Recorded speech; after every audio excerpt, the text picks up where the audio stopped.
I'm Dan Ackerman, and we are here taking a look at the Samsung Series 5, but a different Samsung Series 5 than the one we reviewed earlier in the year. That was an Intel laptop. This is essentially the same laptop, but it's an AMD version with the AMD A10 processor.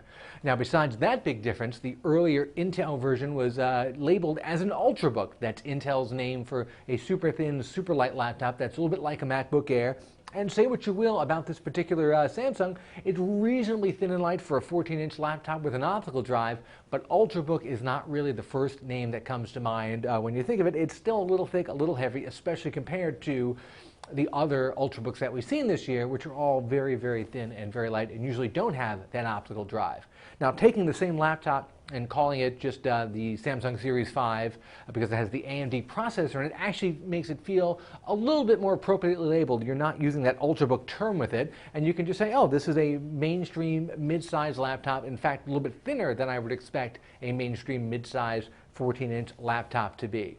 Now, performance-wise, it was not quite as fast as our Intel version. Battery did not last quite as long, although it wasn't hugely discounted in either category. The big issue I have with this perfectly usable Samsung Series 5 with the AMD processor is that Samsung's asking price for it is a little bit high when you usually expect the AMD version of a laptop to be less expensive than the Intel version. The Intel version of this, $799, $850, depending on exactly how you configure it. The AMD A10 version that Samsung has on their website is listed at $849. I wonder if anyone at Samsung understands what kind of laptop you can get for $850 these days. It's a pretty good one, a pretty premium one, and this is a very nice product. I don't know if I'd call it a premium product. Now, that being said, there is a saving grace. If you go online and look for this particular AMD model, you can find it for about $670. That's why I saw it on Amazon this week. And at that price, you can say, I'm getting a reasonable discount, and I'm trading off a little bit of performance and battery life, but it's still perfectly usable for everyday stuff like surfing the web and streaming video and Facebook and things like that.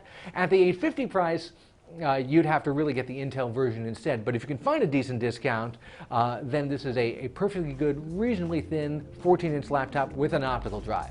I'm Dan Ackerman, and that is the AMD Samsung Series 5.